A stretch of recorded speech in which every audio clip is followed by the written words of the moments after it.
meilleur manager de l'exercice 2016 au Mining Week Katanga, et il est le directeur général de MD Services, et il a prouvé par sa façon de travailler que c'est l'un de Congolais qui est même en train de gérer des expatriés. Et Didi Moudougou a prouvé son expérience dans le domaine. Aujourd'hui, nous le retrouvons. Il est parmi de rares sous-traitants qui ont deux stands et qui ont vraiment donné un cachet des grands bosseurs. Didi Moudougou, bonjour. Bonjour, messieurs les journalistes. Voilà, nous vous retrouvons dans ces cadres où vous avez vous-même monté un stand, MD Services, toujours très fort, toujours entreprenant, avec beaucoup d'initiatives. Qu'est-ce que vous pouvez retenir cette fois-ci de votre participation au Mining Week? Bon, vous savez, Mining Week, c'est un grand événement pour tous les miniers, étant une grande société dans le secteur, surtout dans les ressources humaines, la gestion du personnel. On a même été plébiscité meilleure société l'année passée. On devrait y prendre part pour des éventuels contacts. Et ça justifie notre présence ici. Et votre présence ici, comment ou quels sont les projets immédiats de MD Services pour le développement de son propre service? Bon, MD Services, on a des ambitions pour cette année. Vous savez, quand on est en train de planifier les plans d'avenir d'une société, il faut avoir des ambitions. Je crois à ce niveau, nous avons eu à atteindre un niveau trop élevé au niveau de notre pays, la gestion du personnel dans le secteur minier. Non seulement dans le secteur minier, on est aussi dans la cimenterie où nous travaillons à Kimpese avec PPC, avec Nyumba Akiba et dans peu de temps avec Siko. Les ambitions que nous avons, c'est d'aller même en dehors du pays, puisque nous avons des contacts au niveau de la Zambie, au niveau même de Johannesburg pour essayer un peu de sous-traiter les personnels étrangers. Vous voyez que quand on est en train de fournir un grand effort dans le travail, c'est important, c'est qu'on ait des visions plus avancées. Pas seulement rester seulement au niveau du Congo, mais aussi aller plus loin. Le fait qu'il y a des grandes sociétés qui nous confient déjà la gestion des expatriés, ça prouve à suffisance qu'on peut même les gérer dans leurs pays respectifs. Et c'est comme ça que MD a vraiment des ambitions pour cette année. Voilà. Je me remercie non seulement des ambitions, on est aussi appuyé par la grande partie de nos sous-traitants, la grande partie de nos patrons. Je donne un cas, par exemple, M. Marc Bistro. Marc Bistro qui ne cesse de montrer à d'autres partenaires étrangers qu'il y a quand même des Congolais qui peuvent faire mieux. Au lieu de faire appel à des sociétés de sous-traitance pour gérer des expatriés, ils disent que non, MD Services est même à mesure d'aller même les sous-traiter même en dehors du Congo. Ce qui fait que notre ambition, c'est de voir comment aller plus loin en dehors de notre pays. Non, le problème des expatriés, c'est simple, c'est de respecter seulement les contrats.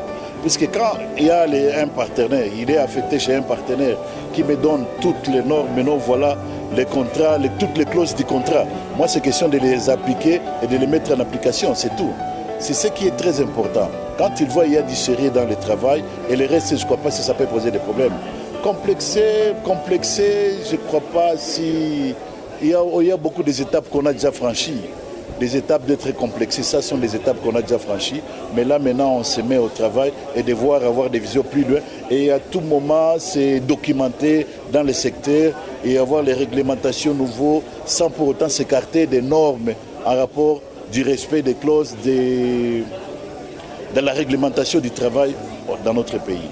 Qui est très important, puisque la réglementation du travail au Congo, c'est tout à fait différent dans d'autres pays. Si nous, aujourd'hui, nous allons travailler dans notre pays, nous devons nous conformer aux lois du pays, là où nous allons aller prester. Vous savez, quand on a eu ces trophées, c'est une challenge qu'il faut voir comment améliorer. À tout moment, quand on essaie un peu de vous plébisciter, c'est le moment où jamais de fournir encore un grand effort considérable. Un effort considérable. Je crois qu'après nous avoir plébiscité, on a eu à avoir d'autres partenaires qui nous ont fait confiance et qui sont satisfaits des prestations de MD. Voilà, on se met toujours au travail. Chaque jour, on se met au travail. C'est rien que le travail qui fait que nous sommes dans les challenges pour avoir encore ces trophées. À l'immédiat, les projets que nous avons, nous sommes en train d'abord d'envisager d'ouvrir un centre de formation, puisqu'on a senti qu'il y a quand même un petit problème dans le cadre de la formation des agents. C'est ce que nous sommes en train d'y atteler. Et je crois qu'avant la fin de cette année, nous aurons inauguré les centres de formation MD.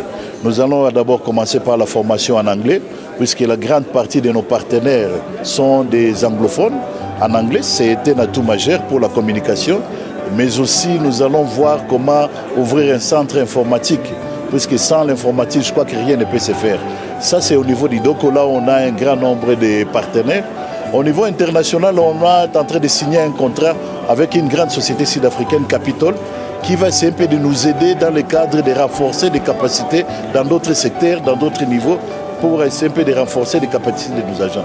Ils vont commencer à nous assister. Je crois que dans les prochains jours, ils vont passer pour évaluer un peu la grande partie de nos travailleurs qui sont affectés dans nos différents sous-traitants et voir comment là où ils ont des failles pour essayer de ramener à niveau leurs capacités. Ça, c'est très important pour essayer de relever le niveau des Congolais et des pères qu'on est en train d'éviter qu'on n'importe pas la main-d'œuvre qui vient d'ailleurs pour faire un boulot que les mêmes Congolais peuvent faire ici.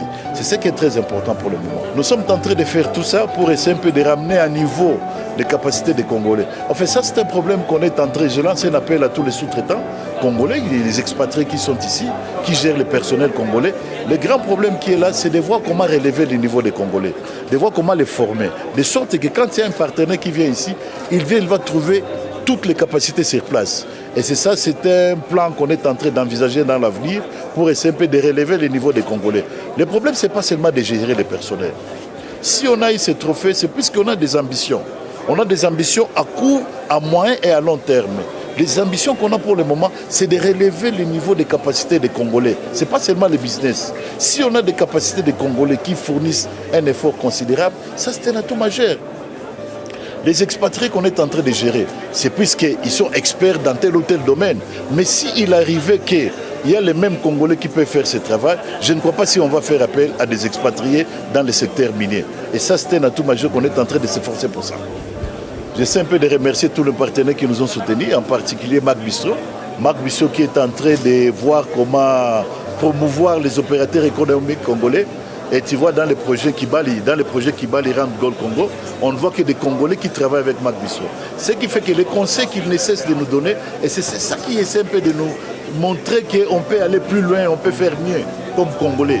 On n'a pas ce complexe là-bas puisqu'on est soutenu et ça nous montre le travail qu'on fait ici. On s'est dit qu'on peut faire même ça ailleurs. Et c'est ça qui est très important. Et ça, je remercie beaucoup le Rand Gold de nous avoir soutenus et de demander à d'autres partenaires qui travaillent avec des Congolais de voir comment avoir ces ambitions de Mac Bistro pour faire des sortes qui sont des Congolais qui doivent travailler dans le secteur minier au Congo. Ça, c'est très important. Et je remercie beaucoup tous les organisateurs, tous mes collaborateurs qui m'ont assisté à ce forum. Ça a été très capital pour MD. On a eu beaucoup de contacts et je crois que dans les jours à venir, ça va porter encore de bons fruits pour l'émergence de MD Services. Merci beaucoup, messieurs les journalistes. Merci.